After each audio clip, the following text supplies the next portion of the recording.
धन्यवाद। पाबंदी लगा दी, बढ़िया जी है। वैसे 2 शब्दों में तो 32 दुनिया नहीं गिनाई जा सकती। मैं सबसे पहले फौजी सत्तो भारत रत्न बाबा इस न्यूज चैनल पर जो भी वक्ता ने कहा वो उसकी अपनी राय है, जिसकी पुष्टि नेशन न्यूज इंडिया नहीं करता। धन्यवाद। डॉक्टर भीमराव अम्बेडकर को अपने श्रद्धा सुमन अर्पित करते हुए हमारे बीच में आदरणीय श्री प्रेम सिंह जी, जोनल अध्यक्ष और राष्ट्रीय कोषाध्यक्ष all India SC ST railway federation, Shri Padam Singh ji, Deepchand ji जो हमारे वरिष्ठ उपाध्यक्ष हैं, कैबिनेट के सम्मानित पदाधिकारीगण और सभी जो आए हुए मेरे कर्मचारी साथी भाइयों और बहनों, और ख़ास करके जो आज ये कार्यक्रम का आयोजन कर रहे हैं अंशु गौरव, आशीष जी और सभी उनके साथीगण। आज हम लोग बाबा साहब डॉक्टर भीमराव अम्बेडकर को 134वें उनके जन्मदिन पर याद करने के लिए हम एकत्रित हुए हैं। हमारे प्रेम सिंह जी ने चर्चा की महिलाओं के बारे में और भी बहुत सारी चर्चाएँ की, लेकिन ये बिल्कुल सत्य है कि बाबा साहब डॉक्टर भीमराव अम्बेडकर अगर इस देश में पैदा न हुए होते तो मैं समझता हूँ हमारी बहन बेटियों को, महिलाओं को जो वोट डालने का अधिकार मिला है वो शायद न मिलता। और क्योंकि बाबा साहब डॉक्टर भीमराव अम्बेडकर ने जिस समय कोई अधिकार नहीं था दलितों, वंचितों और महिलाओं को, उस समय 1950 में बाबा साहब डॉक्टर भीमराव अम्बेडकर ने हमारे देश की महिलाओं, तमाम महिलाओं को वोट डालने का अधिकार दिया। और उसी के बाद जो आज हमारी जितनी भी बहन बेटियां हैं जो वोट डालती हैं, सरकारें बनाती हैं, ये बाबा साहब डॉक्टर भीमराव अम्बेडकर की देन है जो उन्होंने हमें वोट डालने का अधिकार दिया। और भी बहुत सारी चीज़ें, क्योंकि हमारा एक कार्यक्रम पास में ही है, मैं अगर आपके साथ ज़्यादा देर रहता तो बहुत सारी चीज़ें बताता।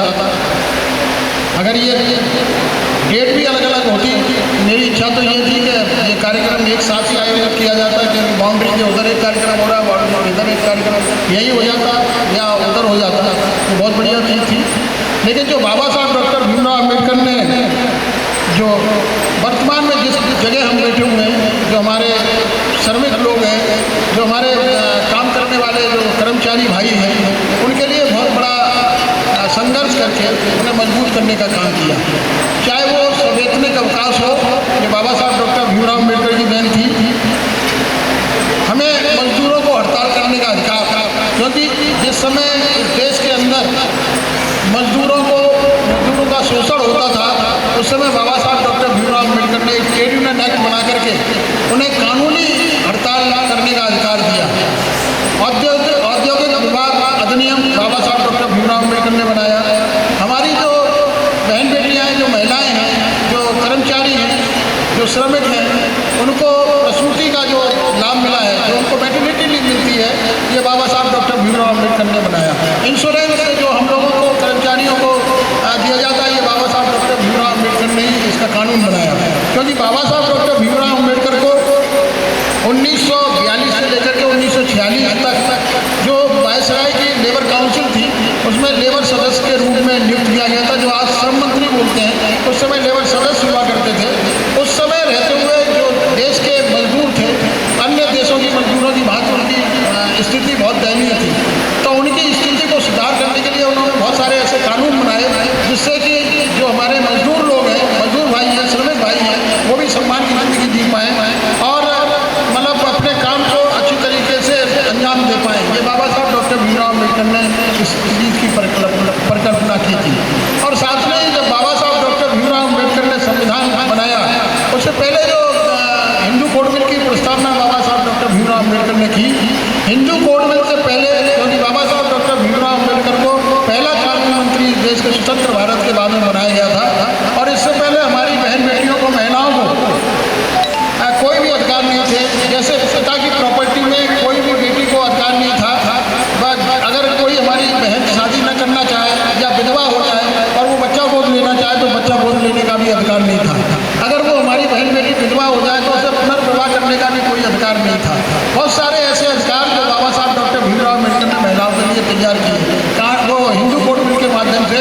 और आज वही अधिकार जो हमारी बहन बेटियों को मिले हुए हैं कि अगर वो विधवा हो जाए तो पुनर्विवाह करने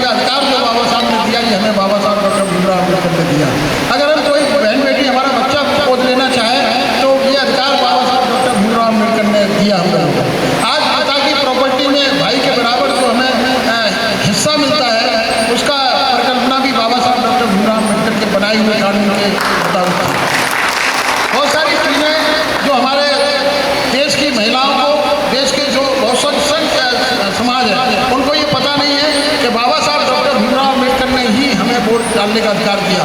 क्योंकि जिस समय देश की स्वतंत्रता की बात हो रही थी उस समय अंग्रेजों ने कहा कि आप अपना एक विधान तैयार कीजिए। बहुत सारे लोगों ने कोशिश की कि कॉन्स्टिट्यूशन इस देश का विधान बनाया जाए, कोई इस तरीके का इस देश में महापुरुष पैदा नहीं हुआ।